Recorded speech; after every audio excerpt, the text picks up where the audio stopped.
You don't need to have an 800 credit score to get approved for these cards, but you need Yeah. to show that you know how to use your cards responsibly. Every single card I'm talking about, I've never been higher than like a 760. The big key for people that are in college is like, just get a student credit card so you can get your feet wet and understand Right. how this all works.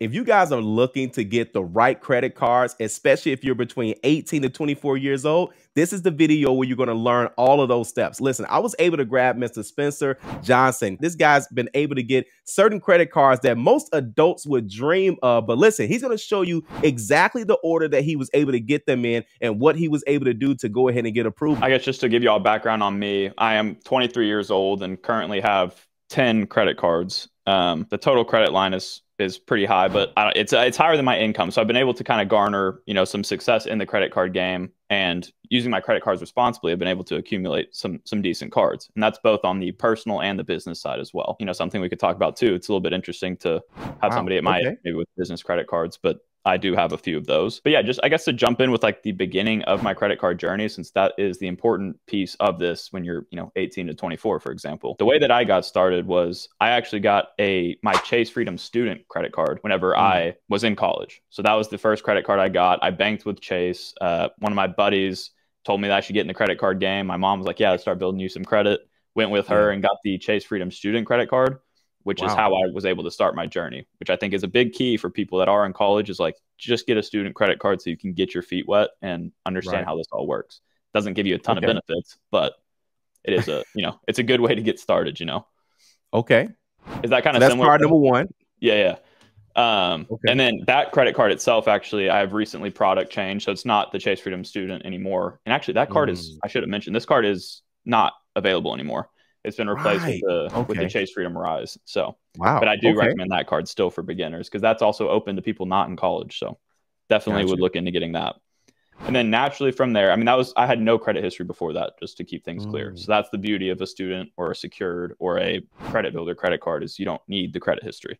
But after using that card for, 6 to 12 months, which is generally what I recommend people do, I was able to pick up the Chase Freedom Unlimited with like a low 700 credit score. And that's I got that credit score literally just by using it, using my Chase Freedom student responsibly, in the sense that I was paying off my cards on time and in full every month, not overspending on them, keeping a low utilization. And I was able to pick up the Chase Freedom Unlimited pretty easily because of just smart financial habits, which is what I always recommend on my channel as well. Like we all do, I'm assuming.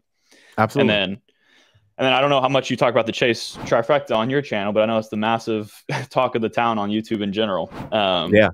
So what I ended up doing, I got into the credit card game really heavily at this time, and I went ahead and got the Chase Sapphire Preferred after that. So right off the bat, I built out my Chase trifecta. This card has a $95 annual fee. It came with a $10,000 plus credit limit on it.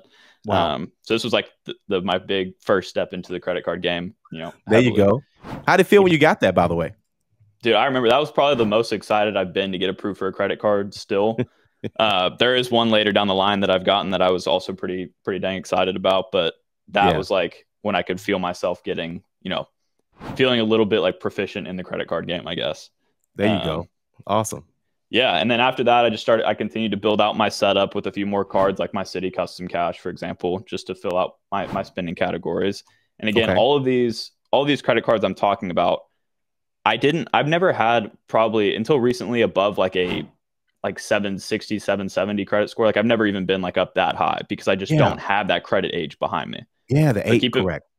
So keep in mind, like every single card I'm talking about, I've never been higher than like a 760. You don't need to have an 800 credit score to get approved for these cards, but you need to show that you know how to use your cards responsibly. And that's right. That's kind of the key in everything. Guys, that's key. Don't miss what he just said. Guys, that's key. You got to know how to use these cards. You got to know what the banks are looking for. Okay. It's not just applying, everywhere, so there's even if there's not a strategy per se behind it, you still got to make sure it makes sense. So either way, my bad. No, that's exactly what I would have said too. And, also I should mention that between my card applications, the first one, like I said, my Freedom Student to the Freedom Unlimited, I waited 6 to 12 months, which is what I recommend that a beginner would do. Then after that, I kind of increased my velocity to like every 3 months or so. Basically enough time for me to hit the minimum spending requirement for the welcome bonuses on these cards I was applying for. So after that custom cash, I ended up getting the Amex Gold card to help me with all my food purchases. And that was, again, a high annual fee card that was a little bit of a step up. But I think it, it fit my situation really well. Living in downtown Austin, I could use the credits. I know how to use it responsibly. And that's, again, what I would recommend you do if you're looking at it. After that is when I took a dive into the business credit card game. So I got approved, which this was one of my better performing videos. I got approved for the Amex Blue Business Plus as my first business credit card. It had, I think, a $10,000 limit on it. And I did not have an official really business running at the time. I had my YouTube channel. Yeah. I had my YouTube channel, which is a business. But at that time, if I was making any money, it was very, very small. But I was still able to get a credit card with a $10,000 plus credit limit on it. Because I just kind of understood how to do that. Now, prior to that, though, real quick, you had no business credit cards prior to that, though, correct? No, I had, like 5 personal credit cards. Wow. No business. Yep. Okay. So no, well, technically, like you said, you had no business, like, the typical business that people think, brick and mortar, or, some type of online business, things of that sort, where there's thousands of dollars a month of revenue coming in. Yeah. You didn't have that. So, of course, but you were still able to get that credit card. That's absolutely amazing. So how many credit cards do you think you had before you got approved for that one in particular?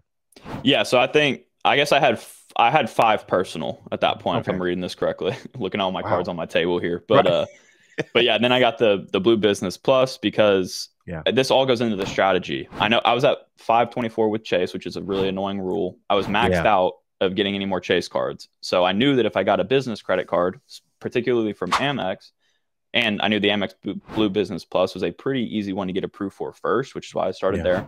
But I knew that card wouldn't add to my 524 count. It wouldn't even add my personal credit report. So I could get the welcome bonus on it. I could use it for what it's intended for, and also not affect my personal credit at all, which was ideal in that scenario. But I will say the way that I did get approved for this, quote unquote, without a business or without a high revenue business at the time, is because business credit card applications, you're putting your expected revenue on these applications in the first year or whatever, or in the next year.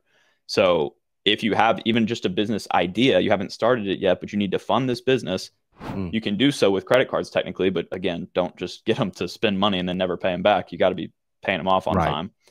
But I was able to kind of project out an income, and I don't even think I put more than like a couple of grand in the first year and still got that credit limit. So it's like they really are accessible to anybody. And I applied as a sole proprietor with my social security number. You don't have to have an LLC or anything. Keep all of that in mind. You can do it too, Yeah, really, I've gotten another business card since then. I have my my Amazon Prime business card.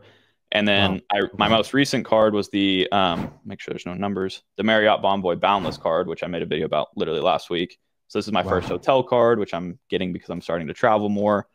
And the other one I was saying I was really excited about getting approved for was my Capital One Venture X. That was let's talk about that. My most premium credit card. There you go. Now, what does that card come with? Well, it comes with a lot. The main things that people like about it is it comes with a $300 annual travel credit.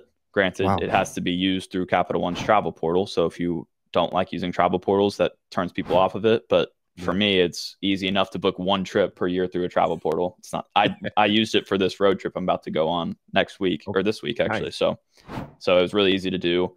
It also comes with like 10,000 free anniversary miles for just renewing the card. So those 2 credits right there pay for the card every year.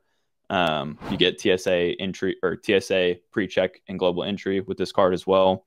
You get access to the Capital One lounges, Priority Pass lounges, Plaza Premium lounges. So it's a $395 annual fee credit card, but you can easily recoup more than that value back even by just booking 1 trip a year. And that's why I got it. I just wanted to get my feet wet in that luxury travel credit card game. And as you can see, based on all the cards I've talked about, I am on like that team travel side a little bit more than team cashback, which is why I'm still just building out that setup and, team travel. There you go. Okay. I didn't know there was a team now. So at least that's how I say it. I'm not trying to pin them against each other, but it does help kind of like if I can ask you, are you on team travel or team cashback? I can kind of give you a better route to go in the credit card game. So that's why I do it. There you go. Well, as long as it's not Android versus Apple, we should be fine. Exactly.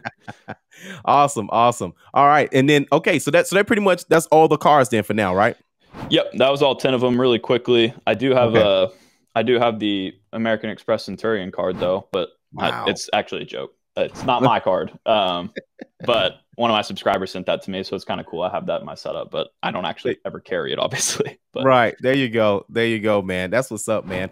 All right, awesome. So now I'm sure that there's some cards that you don't necessarily have to go into it, but I'm sure there's some cards you have, on your goals list, right? Yeah. Yeah. So the Marriott, the Boundless card is one play for my credit card roadmap, which is one of my things that that's like what I love on my channel, is talking about how to plan your roadmaps. Yeah.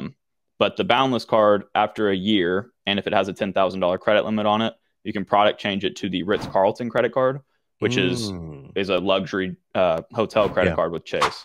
And also just kind of general travel. Gives you like, $300 of annual credits for like airline incidental fees and stuff like that.